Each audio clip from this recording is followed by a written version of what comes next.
اس نے پوچھا۔ ادھر ہر جگہ ہر طرف۔ اوشان نے راہداری کے دور افتادہ حصے کی طرف ہاتھ سے اشارہ کرتے ہوئے جواب دیا۔ ڈیموس پوری طاقت سے راہداری میں دوڑ رہا تھا۔ وہ بری طرح دوڑ رہا تھا۔ اس کی داڑیں راہداری میں گونج کر باز گشت پیدا کر رہی تھی۔ کوئی بدمعاش ڈیموس کے جہاز کو تباہ نہیں کر سکتا۔ یہ میری دولت کا نشان ہے، اسے کوئی نہیں مٹا سکتا۔ اس کی آواز میں ہذیانی تاثر تھا اور ان آوازوں پر کسی بدروح کی چیخوں کا گمان ہوتا تھا۔ تھابیس تیزی سے اپنی کشتی پر چڑھا اور ریلنگ کے سہارے جا کھڑا ہوا۔ اس کے چہرے پر جوش و خروش کے آثار تھے اور وہ بری طرح ہانپ رہا تھا۔ اس کی کشادہ پیشانی پر موتیوں جیسے پسینے کے قطرے لرز رہے تھے اور اس کی آنکھوں میں بے پناہ چمک تھی۔ وہ جیسے ہی ریلنگ کے قریب پہنچا، کسی نے دوربین اس کی طرف بڑھا دی۔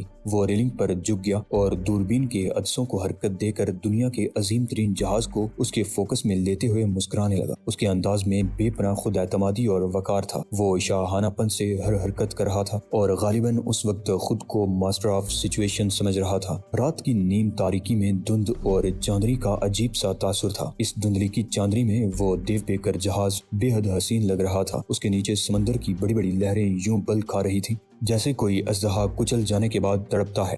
دور سے یہ عظیم الشان جہاز ڈولتا ہوا بے حد خوش نما نظر آ رہا تھا۔ وہ لہروں کے دوش پر رقص کرتا محسوس ہو رہا تھا۔ تھابیس نے اپنے آدمی کی طرف دیکھے بغیر پوچھا، کتنے منٹ باقی ہیں؟ وہ 6 پراسرار آدمی جو سوٹ کیس لیے اس کے ساتھ کشتی کے عرصے پر موجود تھے اور جن میں سے آخری آدمی نے ابھی ابھی عرصے پر قدم رکھا تھا، ان میں سے ایک نے اپنی کلائی کی گھڑی کی طرف دیکھا اور مسکرانے لگا۔ صرف 3 منٹ ہیں جناب، اس شخص نے جواب دیا۔ اور ہیلی کاپٹر پرواز نہیں کر سکے گا؟ تھابیس نے دریافت کیا۔ اس کا لہجہ بے حد مسرور تھا، جیسے وہ اس صورتحال سے خوب لطف اندوز ہو رہا ہو۔ کیا تمہیں یقین ہے کہ ہیلی کاپٹر پرواز نہیں کر سکے گا؟ میں نے آج تک بغیر انجن کے کوئی جہاز اڑتے نہیں دیکھا۔ پھر بھلا وہ ہیلی کاپٹر کیسے پرواز کر سکے گا؟ 6 میں سے ایک آدمی نے جواب دی۔ تھابیس ہنس پڑا۔ اس کی ہنسی میں لطف و لذت کا گہرا تاثر تھا۔ اس نے دوربین آنکھوں سے ہٹا لی اور ایک باوردی آدمی سے کہا، مس ہیلن کو یہاں بلا لو۔ یہ ایک ایسا وقت ہے کہ اسے کچھ سیکھنے کا موقع ملے گا۔ میں اسے سمجھاؤں گا کہ شپنگ کا کاروبار اس قدر نرم و نازک نہیں ہوتا جتنا کہ عام لوگ سمجھتے ہیں۔ یہ کریم کے بنے ہوئے کیک کو کاٹ کر خوش ہونے سے زیادہ مشکل کام ہے۔ لیکن مس ہیلن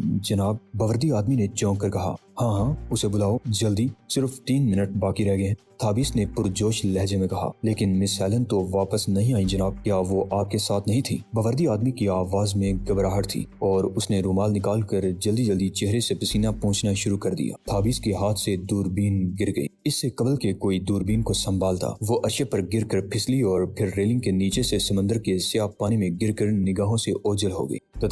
تمہارا مطلب ہے وہ ابھی تک اسی منحوس جہاز پر ہے؟ تھابیس نے تھوک نگل کر سوال کیا۔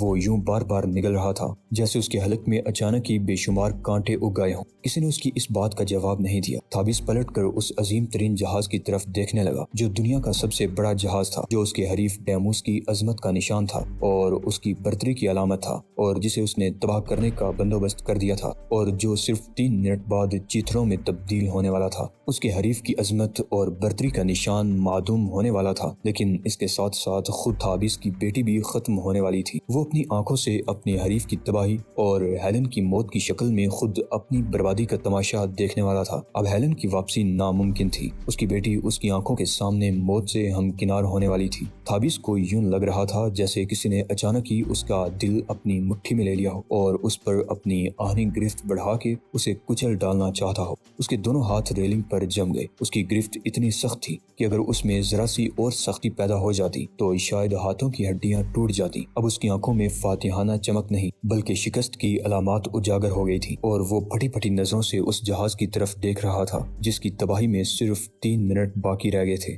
بہت زیادہ، بے شمار۔ ڈیموس بری طرح چیخ رہا تھا۔ اس کی حرکات و سکنات سے دیوانگی جھلک رہی تھی۔ اس نے ڈائنامائٹ کے ایک گچھے سے تار کھینچ کر توڑ دیا۔ بہت زیادہ، بے شمار، وہ بار بار یہی کہہ رہا تھا۔ اچانک وہ خاموش ہو گیا۔ وہ سیدھا ہو کر کھڑا ہوا اور پھر ادھر ادھر دیکھنے لگا۔ راہداری میں ہر طرف ڈائنامائٹ ہی ڈائنامائٹ نصب تھے۔ آتش گیر بموں کی تعداد بھی کم نہیں تھی، اور شیطانوں نے ان بموں کو نصب کرتے وقت ہر ایک کو الگ الگ ٹائمنگ ڈیوائس سے منسلک کیا تھا۔ اس طرح دھماکے کے امکانات 100% ہو گئے تھے۔ اس چال کو ناکام بنانا اب ممکن نہیں لگتا تھا۔ ڈیموس نے مایوسی سے سر ہلایا۔ نہیں، یہ بہت زیادہ ہیں، ہم ان کو الگ نہیں کر سکتے، ہم ان سے نجات حاصل نہیں کر سکتے۔ اب اس کی آواز کراہنے کی آواز بن گئی تھی، شکست رفتہ رفتہ اس کی اعصاب پر اپنے پنجے گاڑ رہی تھی۔ ڈیموس نے ٹائیگر اور اوشان کی طرف دیکھا، وہ بھی ڈائنامائٹ اور بموں سے منسلک تاروں کو الگ کرنے میں مصروف تھے۔ میرا خیال ہے فرزند، اوشان نے ایک ڈائنامائٹ کو ناکارہ بناتے ہوئے کہا، اس سے قبل کہ ہماری روحیں ہمارے جسموں کا کیما ہوتے دیکھیں، ہمیں یہاں سے چل دینا چاہیے۔ نہیں لٹل فادر، ابھی نہیں، ٹائیگر نے تیزی سے کہا، اگر ابھی نہیں تو پھر کبھی نہیں۔ اوشان نے زیر لب کہا، یہ ہمارا کام نہیں ہے، ہم جو کچھ کر چکے ہیں یہی کافی ہے، اس سے زیادہ ہم اور کیا کر سکتے ہیں؟ ہم شہنشاہ ایران کے ملازم ہیں، خاموش رہ کر تیزی سے یہ تاریں الگ کرتے رہیں لٹل فادر، ٹائیگر نے سختی سے کہا۔ ہم یہ کام کسی ایران کے شہنشاہ کے لیے نہیں بلکہ ہزاروں آدمیوں کی زندگی بچانے کے لیے کر رہے ہیں۔ مجھے ہزاروں آدمیوں سے کوئی دلچسپی نہیں، اوشان نے منہ بنا کر کہا، اور نہ ہی مجھے ہیرو بننے کا شوق ہے، حالانکہ آپ فرضی قسم کے ہیرو کی فلمیں بہت شوق سے دیکھتے ہیں، میرے شوق کا حوالہ نہ دو۔ اوشان کا موڈ مزید خراب ہو گیا۔ ہر کسی کے اپنے اپنے شوق ہوتے ہیں، میں تم جیسے کسی شوق میں مبتلا نہیں ہوں، آپ ایک ہمدرد انسان بھی تو ہیں۔ ٹائیگر نے مکھن لگانے کی کوشش کی، میں توقع نہیں کر سکتا کہ آپ اتنے کٹور بھی ہو سکتے ہیں، میں سب سے پہلے خود اپنے آپ سے ہمدردی کرتا ہوں۔ اوشان نے ایک شان بے نیازی سے کہا، اس کے بعد سنانجو کی عوام میری ہمدردی کے مستحق ہیں اور اس سلسلے میں کبھی لاپرواہی نہیں کرتا۔ ٹائیگر سوچ میں پڑ گیا۔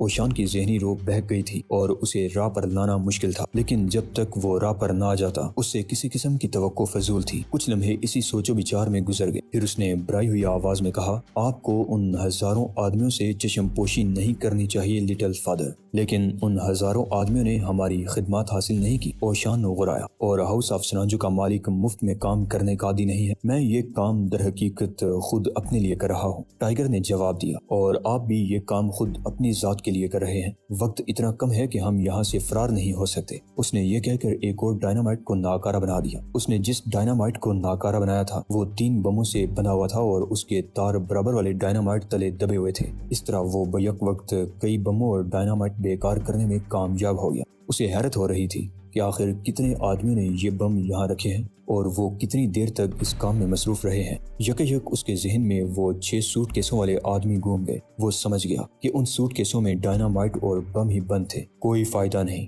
ڈیموس ان کے قریب آ کر بولا، یہ ڈائنامائٹ اب پھٹنے ہی والے ہیں، ہم ان سب کو ناکارہ نہیں بنا سکتے، ان سب کے دھماکوں سے جہاز کے پرخچے اڑ جائیں اور یہ تباہ ہو جائے گا۔ غصے اور مایوسی کے عالم میں وہ اس دیوار پر گوسے برسانے لگا جو اس راہداری اور انجن روم کے درمیان حائل تھی۔ اس کے چہرے کی جھریوں میں آنسو بہہ نکلے تھے۔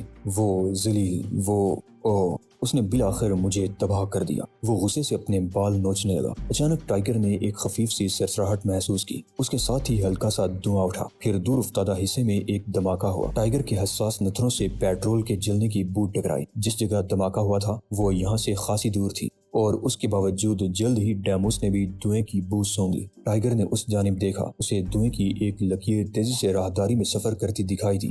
میرا جہاز، میرا جہاز! ڈیموس حلق کے بل چیخ پڑا۔ اس پر ایک بار پھر ہذیانی کیفیت طاری ہو رہی تھی۔